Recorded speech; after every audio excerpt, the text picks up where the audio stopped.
Hello, I'm Pamela Davis. Welcome to episode 221 of the Well Done Life podcast.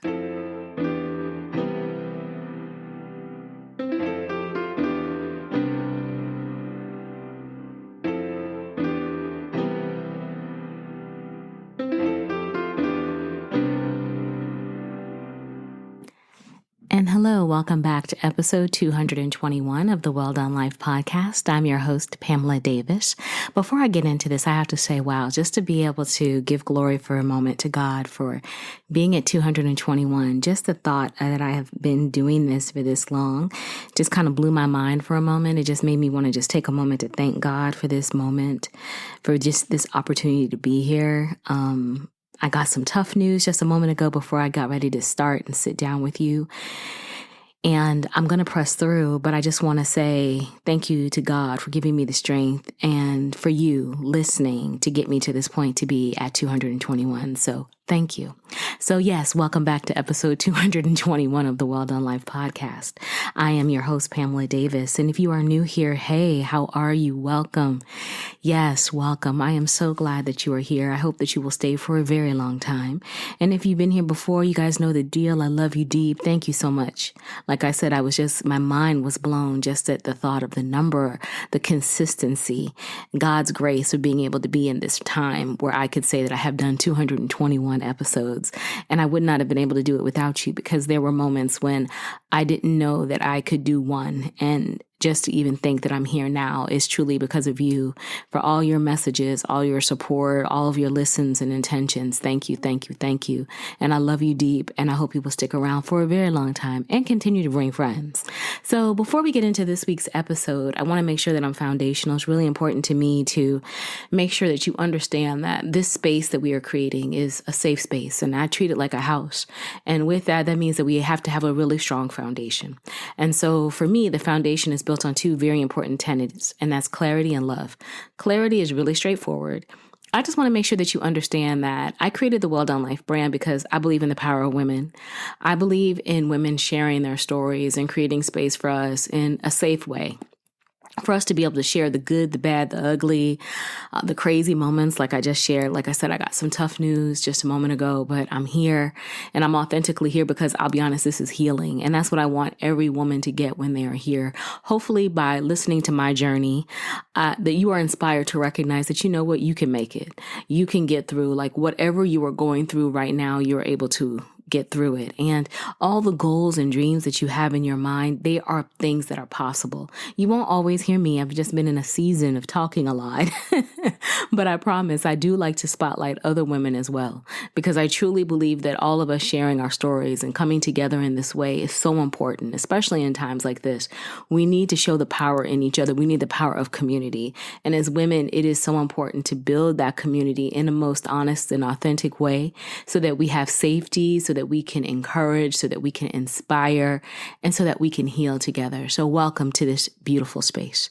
And then my second thing, which is really one of my main things, it's like one of the things that I love the most, is love, because I'm a sucker for love, and I believe in love, and I believe in love on all levels. I'm talking reciprocal. In this space, we do healing, good love. We do it on all levels. And so I want you to know that everything that we do in this space is rooted in love. I'm not here for the gotcha.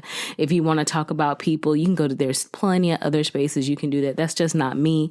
I'm here to elevate and illuminate, and I don't like to do anything else differently, because I'll be honest, I don't have time for the foolishness, and neither do you. We don't have time. There's enough negativity in the world. We need spaces where we can actually feel seen, heard, loved, and valued. And so please know that that is what you are here, and it will always be reciprocal and healthy love. So those are really, like I said, the main things, the main foundational things.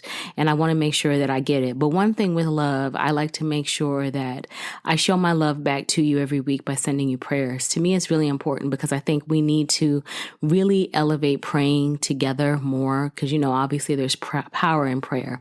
And so for me, it is very important that I'm always rooting this out in prayer. So before we get started, I want to make sure I root you off in peace. Yes, I'm standing on peace. I think the way the world is going, I'm gonna have to stand on peace for a long time. And you know what? I don't have an issue with that. I think we all need to be standing about peace. I hope that you're able to find your peace in all of the madness. There's a lot of noise right now, a lot. And it's really not noise. It's just, unfortunately, a lot of truths coming to light. And I think in the truths, I know some people are triggered because it's been very traumatic with everything going on in the news, the things that we are seeing. And for those of you that are triggered, I hope that you're able to find space to heal through the trauma that you've experienced and to be able to acknowledge your growth. Or if you're in a space where you recognize, you need to grow a little bit more in that area, that you seek out the help that you need, but that you find space for peace, because the world is going to continue to move. But you have to remember you are a living vessel, and you are not built to consume negativity all the time. You are not built to be battered and bruised. You are built to be loved and revered and cared for and kind. And that starts with doing those things for yourself, not just expecting other people to do it.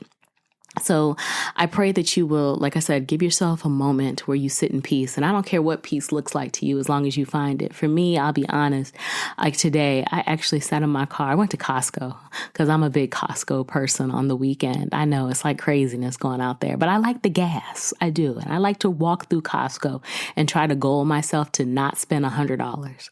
Like that is a powerful goal to me. If you can go into Costco and not spend $100, like you are top tier level, Jedi Knight spending. I did that today. I was very proud, but I only needed a few small things, but I almost got distracted, because they put all the cute distracting stuff in the beginning, but I digress. And so I literally sat in my car and just was like reading on my phone and just scrolling for a minute mindlessly. And I was like, I've been sitting here for like 20, 30 minutes.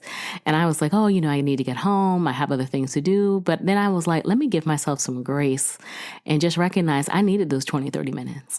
There are some times in your life where you unexpectedly need 20, 30 minutes just to sit down. I think instead of us always or maybe just me, feeling guilty about not moving on to the next thing, I think sometimes we need to honor sitting in those 20, 30 minutes and letting ourselves just be.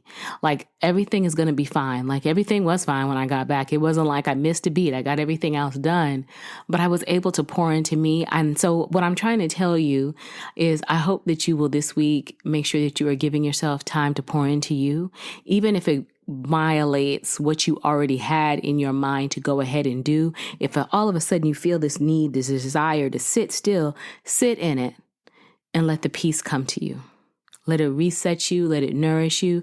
Let it do what you need to do. Take what you need and then get back out. The world will be fine. So I grant you and I pray for you that you will give yourself peace, as well as not being hard on yourself and honoring the fact that it's okay to slow down in the middle of all the busyness and still take time for you. Along with that piece, I'm also I'm sending you prayers this week of clarity. I'm always standing on clarity because, Lord knows in this year of our Lord 2025, there's a lot of fool-la-la out here. And so I pray that you have clarity to be able to see the things as they are and to make decisions and navigate accordingly. I mean, really, there's so much I could say, but really I feel like it's just been beat to death and there's really not anything to say. You just need to be able to see things for what they are, but you also need to be able to just check your moral compass, check your fiber, check your heart set. A lot of times we see things in one way and we are seeing it from a place of hurt. We are seeing it from a place of our own judgment. And we're going to talk about judgment today. And we really need to see things objectively and understand that everything is not about us. And so I just, I really pray that you were able to get clear. And I really hopefully able, excuse me, because you can tell I'm really passionate about it. I'm really hopeful that you are able to see things as they are and move accordingly, because it's very easy to get swayed. It's very easy to allow our personal feelings to, sway us into different things and not see decisions that need to be made objectively. I pray that you are able to have objectivity. I pray that you are able to have clarity about your heart and your mind and your values and your heart set so that you are able to move accordingly. And so then that kind of rounds it out, because I'm going to be a little shorter on that today. Not that my prayers are short for you, but just, I feel like these are going to be like kind of like the top three today. I'm always going to pray for you to have abundance. I want you to have abundance in your heart, in your mind, in your soul, in your wallet. I do. I want you to be abundant on all levels because you can be a blessing to yourself and to other people. So those are my prayers for you this week. I'm recording on Saturday, May 17th. It is 1:22 p.m. I want to thank everyone for their grace. Last week, I was out and about. I was gallivanting, as I like to say. I was gallivanting with my baby. Actually, we went to go see Kendrick Lamar and SZA at MetLife Stadium in Jersey last weekend, and it was amazing. I'm 52 years old, y'all, and I stood up for 4 hours straight and got rained on, and I would do it all over again. And he, I think, would do it all over again, too. We had such a great time. We were like big kids, and it was awesome. If you get a chance to check out that concert, or I know Cowboy Carter is going on, too, and I've heard that's probably like the same type of vibe. I hope that you get a chance to be surrounded in music and dance or whoever you want to see this summer. Like, get out there, have a little fun. In spite of all of the crazy, we still have to live. We still have to thrive. We still deserve fun. And if it works for you, you should make it work for you. That's really it. But that's what I did. I made it work for me, and I had some good quality time with my love, and it was fun. And so now I'm back, though, this week with a brand new episode. And like I talked to you guys a little bit about it in my prayers and in my opening, I wanted to talk with you about jealousy. And the reason that I really wanted to bring this up is because, let's just be real. There's a lot of judgment in the street right now. There really is. I'm not really much. I try not to get too far into the current event stuff because that's just not my bag. Don't get me wrong. I have lots of opinions. I can't help it. That's who I am. But at the same time, I don't want this space to be centered on that. But I have to admit, the reason I wanted to talk about it is because I feel like judgment is running rampant. And I think we need to do a heart check, a gut check amongst ourselves, because if we're not careful, we're going to allow our judgment to really be a magnification of all of the hurts that a lot of us have been through versus the truth. And I'm saying that because, yes, I am thinking specifically of the situations where we've seen Cassie Ventura testifying in the Sean Combs trial. We've also seen Halle Berry having to go through, situations with her child's father. We have seen this litany of violence against women, and we have become, to me, in a way, a society that doesn't believe women, but we are quick to judge, and we're quick to judge women. And it is something that I think we need to be very careful of. And I'm using this just as an example in that case. But if I think about it, there are so many different instances that are going on where we are allowing our judgments to speak louder than the truth. And so I think it's just very important to take a moment, like I said, to kind of talk about our heart set, because we have to be careful. Because again, judgment is something that unchecked really can lead us down a path where, like I said, our personal judgments, our personal hurts, our reflections become louder than the truth. And we have to be cautious of that. So let's kind of dive in.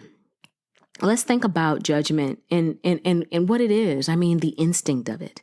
Because a lot of times what I think people don't recognize is that judgment is often a defense mechanism. It's not discernment. But really, a lot of times it's projection.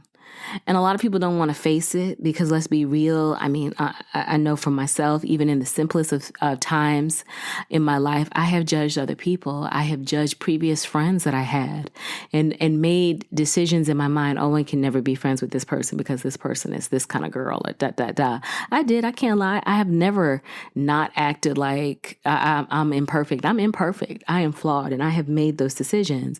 But I made those decisions because, if I think about it, it was rooted in a jealous moment.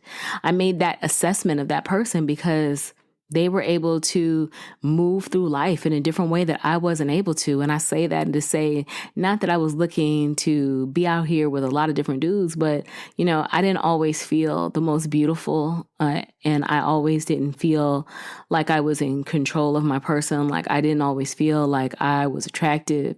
And so when I would meet other people who were very, very attractive, but they were always out there, always being talked about in a certain kind of way, I instantly jumped to conclusions about their character. But really, was it about their character? Was it about my insecurity? And looking back on it through therapy, through healing, through age, through growth, I can definitely say it was my insecurity. And so I would reflect back to you, think about a moment, close your eyes, think about a moment when you made an assessment of someone's character. And ask yourself in that a moment, was it really about their character, about the true character, the actions that they had? Or was there some way, somehow, a trigger inside of you that led to insecurity? That was really about that you were feeling unsure, that you were feeling uncertain and insecure or triggered, and you projected on that person. And we have to think about that in the sense that, a lot of times when we are, judging people, we don't really think about the fact that, we're judging them because somebody hurt us.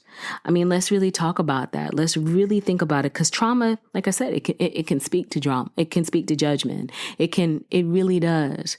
And like I said, in that instance for myself, it was me feeling insecure about who I was and what I looked like. And, just because this person was like the popular girl, the girl everybody wanted to be around, all the people.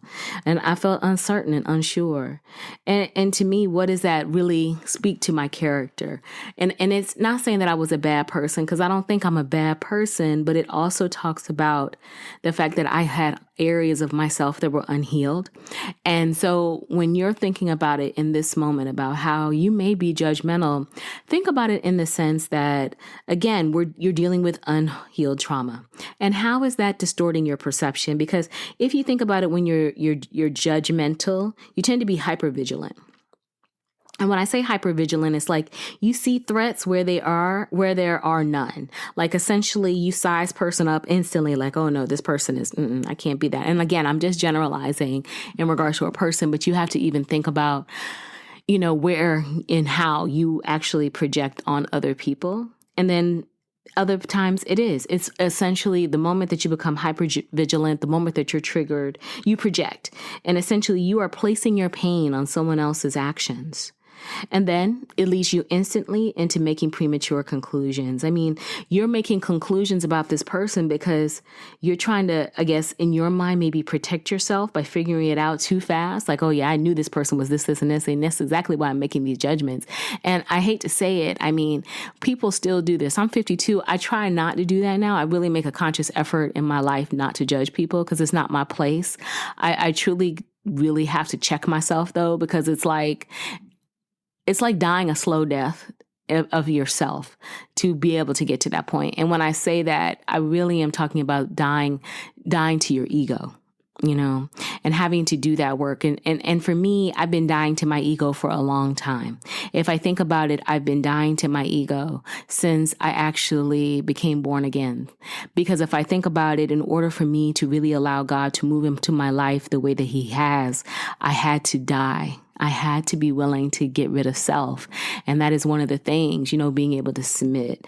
And so for me, it has been a many storied walk to dying to myself. It is something that I continuously do because, of course, I'm still human. I'm still in the world. I'll still make choices and decisions and still be triggered. I'm still healing, but I have to make sure that I check myself. So I check myself to make sure that I try not to make those judgments. I try not to make premature conclusions. I allow people to show me who they are. But when you show me who you are and your actions show me who you are, I now just believe you. I don't try to make excuses for you. I don't try to understand it anymore. I just recognize this is exactly who you are, and then I move accordingly. And that's what protects me from being as judgmental as I can. And I wanted to add that little break in there because I think we have to recognize that is really what it is. It's a matter of healing, but it's also a matter of dying to your ego. And because that's what you need to do in order to prevent yourself from making premature conclusions. And then asking yourself, again, consistently, like we talked about, is this decision, this feeling, this thought, Is it really about the other person, or is it really about me? And being willing to face that answer from the truest sense. Because again, a lot of times when we are going through these moments where we feel judgmental, we're making irrational decisions based upon just a small segment of information about someone. And we are triggered, and we are not even in that moment taking a breath to say, okay, wait, I'm triggered. Why am I triggered?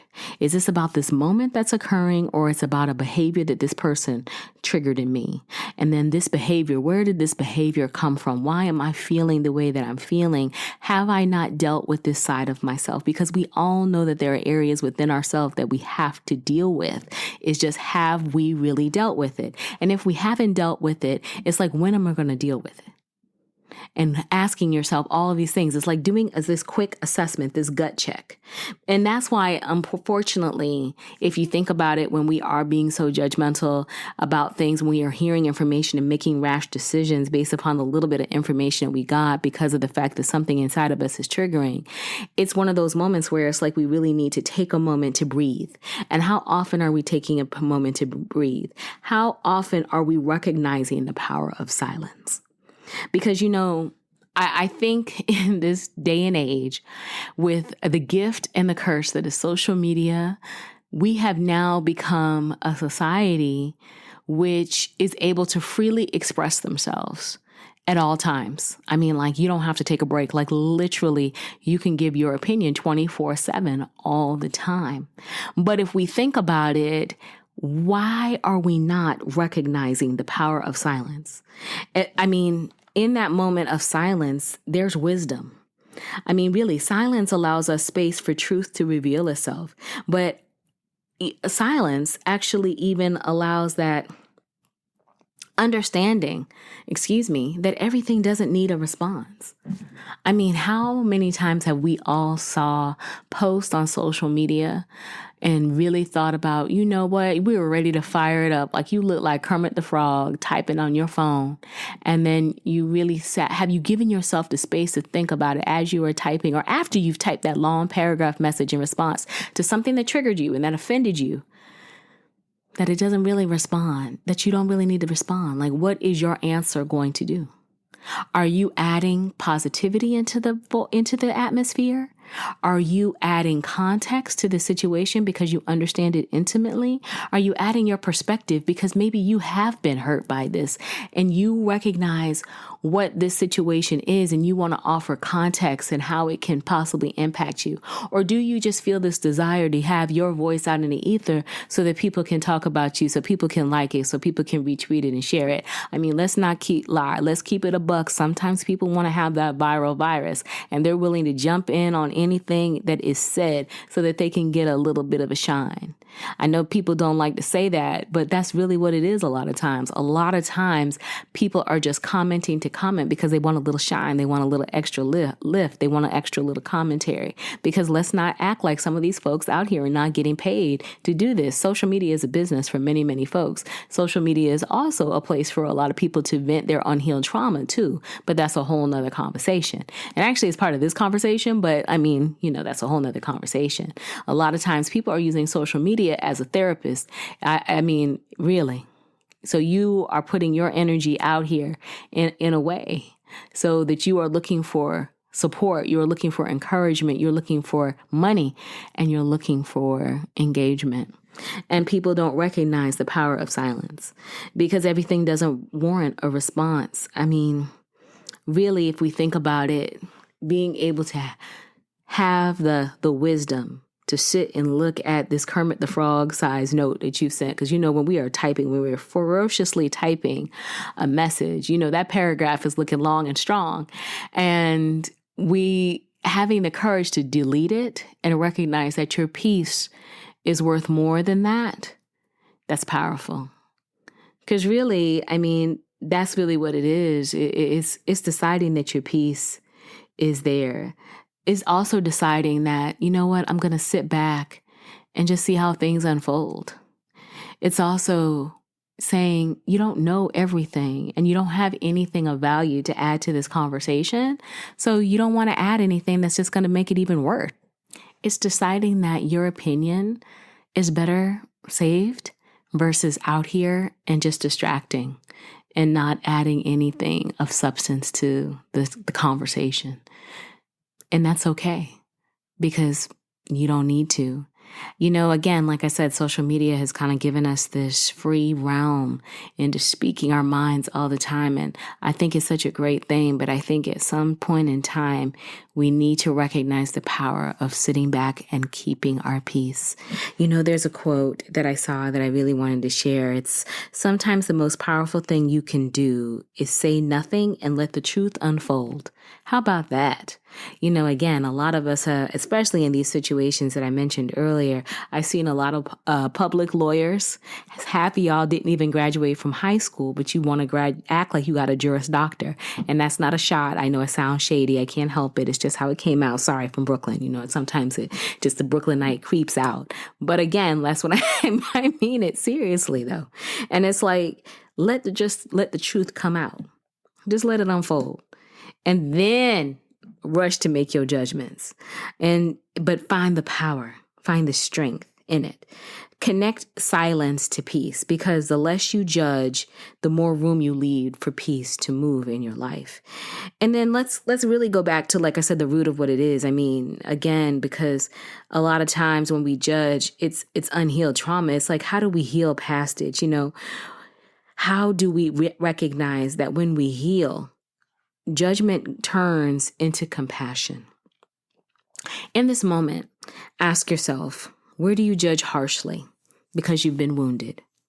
How can you offer grace instead of assumptions? Let's talk about creating space for curiosity versus condemnation. I mean, again, like I said, we have this free will, this free space, this thought to be able to speak and say everything we want.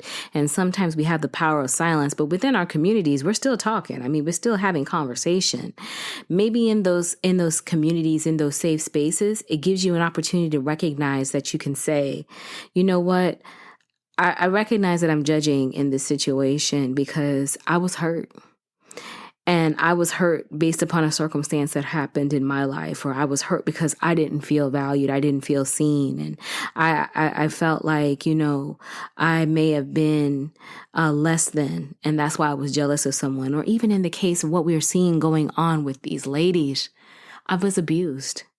A while ago, I had asked some of my friends, I actually asked all of my female friends, and I was talking to my boyfriend about this as well. And I don't have one friend that has not been assaulted in some way by a man. And I'm saying that in the most authentic of ways. Like, there's been some type of assault. Like, either they've been mentally abused, physically abused. I've even known people to be sexually abused. And I don't know one woman that has not been through that experience. Think about that. To think in your circle, how many women, if you ask that same question, would tell you the same thing? And so to be able to be in a space where you can talk about those kind of things, where you can be safe and talk about the traumas and triggered that you are feeling because you've been assaulted, that's powerful. And it's so needed, because I think if we had more spaces where we are actually creating space for real, honest, healing conversations, I think then in those spaces, we learn the power of empathy.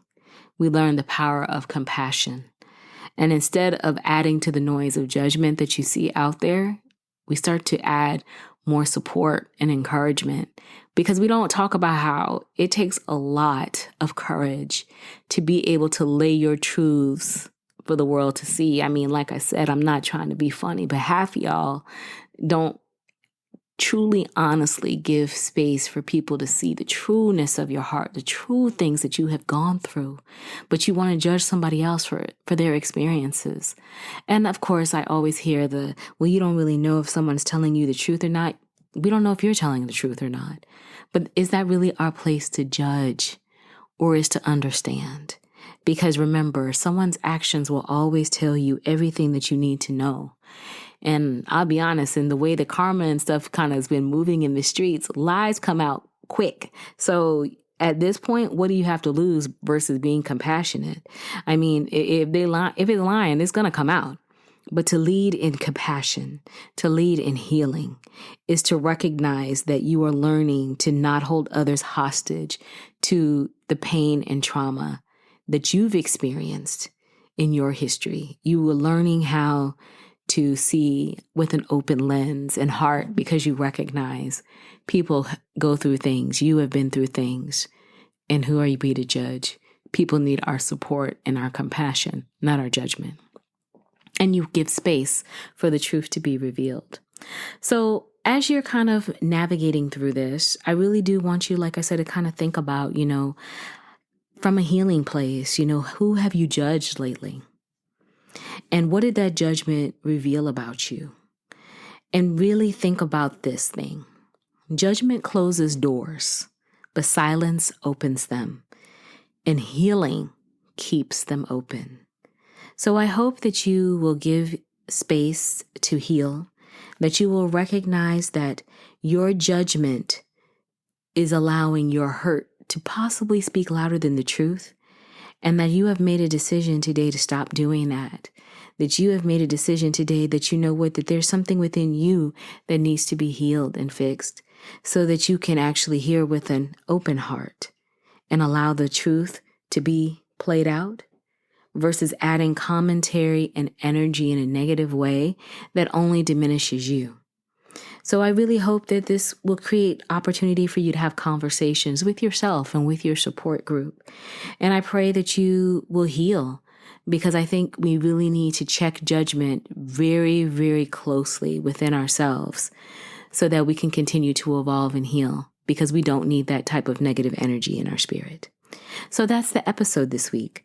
Again, I want to thank you for your time, for your love, for your support. Please share this episode with someone that you feel might need this, or create those conversations. Like, I'm really serious about that. I really hope we will have more compassionate conversations about our judgments, about our things, about our heart set and what we might need to get better on so that we can really put out more empathy and care into this world, because it's cold out here.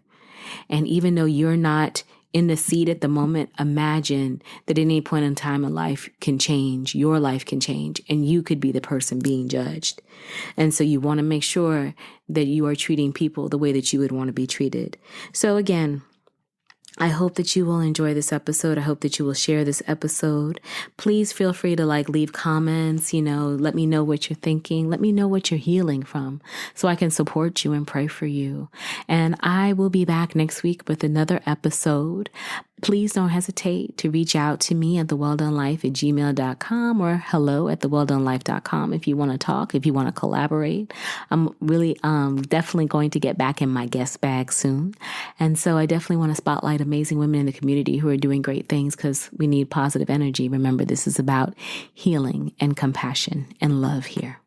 So I hope you have a great rest of the week and weekend, that you are taking care of yourselves and others. And I will talk to you guys soon. Bye-bye.